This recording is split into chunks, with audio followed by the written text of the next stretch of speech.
আসসালামু আলাইকুম ওয়া রাহমাতুল্লাহ। সাংবাদিক বন্ধুগণ, আপনারা নিশ্চয়ই অবহিত আছেন যে গত কয়েকদিন ধরে বাংলাদেশে কিছুটা অস্বাভাবিক অবস্থা বিরাজ করছিল। তারই ধারাবাহিকতায় গত পরশুদিন অর্থাৎ বৃহস্পতিবারে উপদেষ্টা পরিষদের একটা বৈঠক হয়। সেই বৈঠক থেকে প্রধান উপদেষ্টা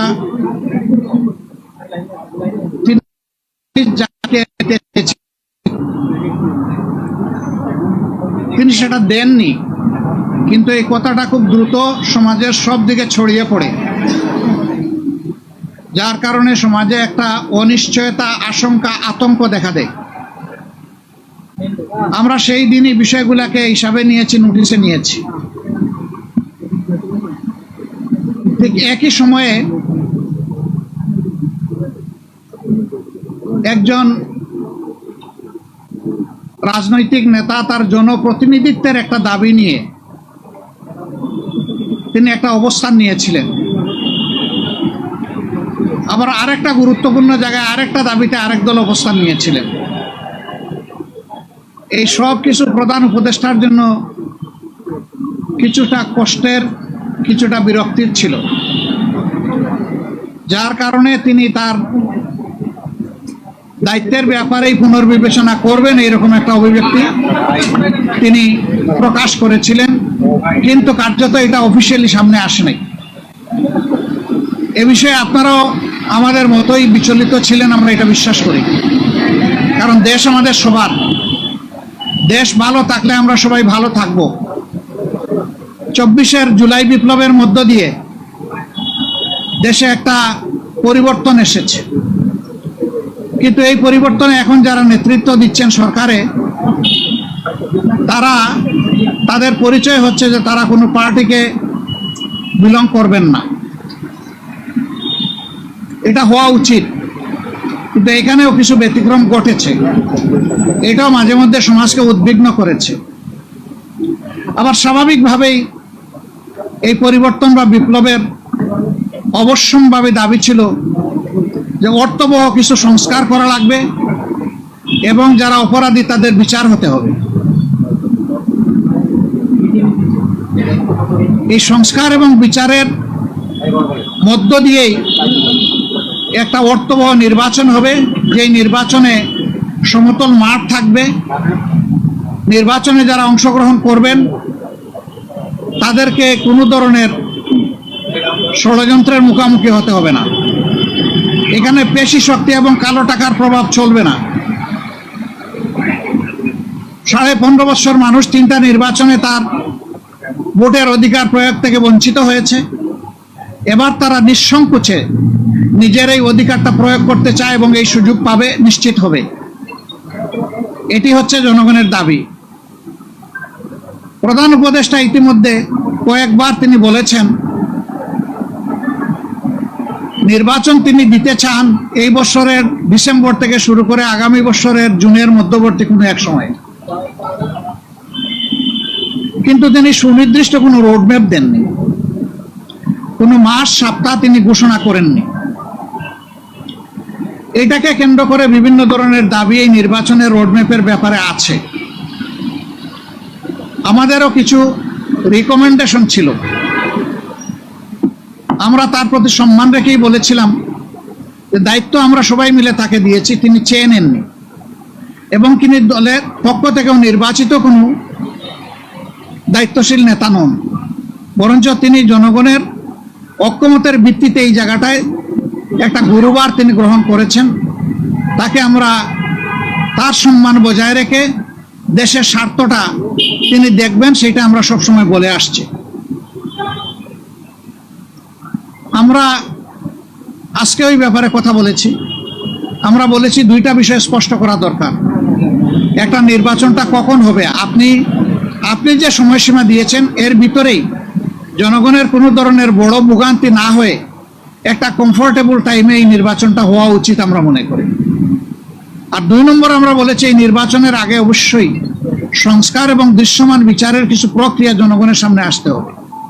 সংস্কার শেষ না করে যদি কোনো নির্বাচন হয়, এই নির্বাচনে জনগণ তাদের প্রত্যাশা পূরণ করতে পারবে না। আবার সংস্কার করা সম্ভব না। মাত্র 5টা সুনির্দিষ্ট বিষয়ে তারা হাত দিয়েছেন। এতটুকু নিষ্পত্তি হওয়া উচিত সন্তোষজনকভাবে। এর পাশাপাশি এখানে জুলাই প্রক্লেমেশনের ব্যাপার স্যাপার আছে, এগুলা সংস্কারের সাথে জড়িত।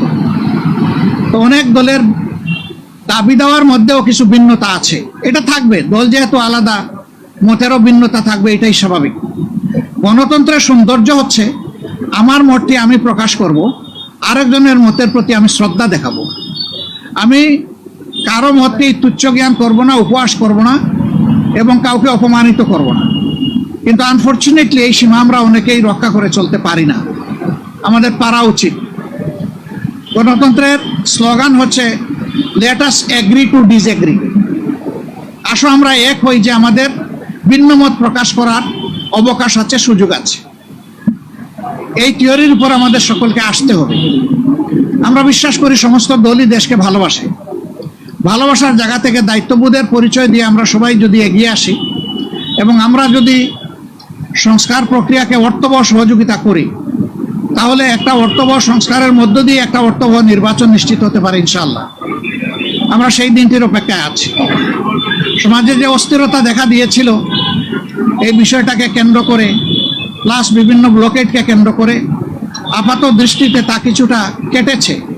আমরা এর স্থায়ী নিষ্পত্তি চাই এবং আমরা মনে করি যে 2টা রোডম্যাপ ঘোষণা করলেই তার অনেকটাই সমাধান হয়ে যাবে। একটা হচ্ছে সংস্কারের রোডম্যাপ, আর একটা হচ্ছে নির্বাচনের রোডম্যাপ। এই 2টাই অতীব গুরুত্বপূর্ণ বলে আমরা মনে করি। আপনারা আজকে এখানে এসেছেন, আপনারা ইতিমধ্যে বিএনপির বন্ধুরা এসেছেন, তাদের কথা আপনারা শুনেছেন, আমাদের কথা আপনারা ধৈর্য ধরে শুনলেন। এই জন্য আমরা আমাদের পক্ষ থেকে আপনাদের প্রতি কৃতজ্ঞতা জানাই এবং ধন্যবাদ জ্ঞাপন করি। আমি মহোদয় আপনাদের সাথে আমাদের আরো অনেক দেখা হবে, কথা হবে ইনশাআল্লাহ। আজকে আরো হয়তো আপনারা কথা শুনবেন, আরেকটা দল তারা ঢুকেছেন, তারাও বের হলে তারা তাদের কথা বলবেন। আমরা দেশকে আমাদের ভালোবাসার জায়গা থেকে, বিবেকের দায়বোধের জায়গা থেকে যেটা উত্তম মনে করি সেই ব্যাপারে কাজ করতে আমরা দৃঢ় প্রতিজ্ঞ। ন্যায় এবং সত্যের পথে আমরা অবিচল থাকব। দেশের স্বার্থটাকে আমরা বড় করে দেখব, এটি হচ্ছে আমাদের অঙ্গীকার। আপনাদের সবাইকে ধন্যবাদ।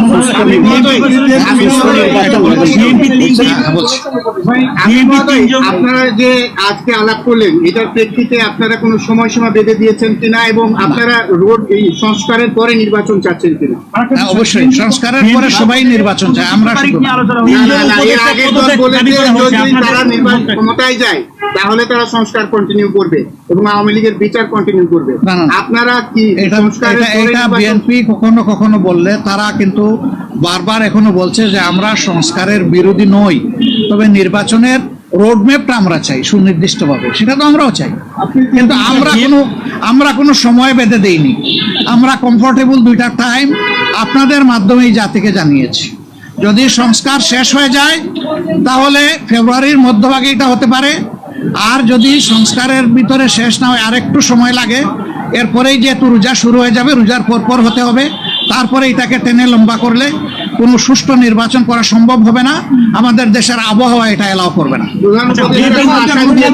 আপনাদের 2টা রোডম্যাপের বিষয়ে প্রধান উপদেষ্টা কি বললেন, যে 2টা দাবি জানাইছেন সে 2টার ব্যাপারে তিনি গভীর মনোযোগ সহকারে শুনেছেন এবং আমাদের এটা আস্থা হয়েছে যে তিনি বিষয়টাকে ইতিবাচকভাবে নিয়েছেন। আচ্ছা, বিএনপি পক্ষ থেকে 3জন উপদেষ্টা আপনাদের নিটা কি চান বা তাদের পদত্যাগ চাওয়াটাকে আপনারা কিভাবে দেখেন? তারা বলছে নির্বাচনে বা সরকার নিরপেক্ষতার জন্য তাদের পদত্যাগ করা দরকার। পদত্যাগ চাইলো বিএনপি আর ফতোয়া দিবে জামাতে ইসলামী, এটা কি মানায়? তারা যারা পদত্যাগ চেয়েছেন এই ব্যাপারে তারাই ব্যাখ্যা ভালো দেবেন। আমরা কারোই কোনো পদত্যাগ চাইনি এবং এই সময় আমরা যখন ওই রকম প্রয়োজন অনুভব করব তখন আপনাদের মাধ্যমে জানাই দেব।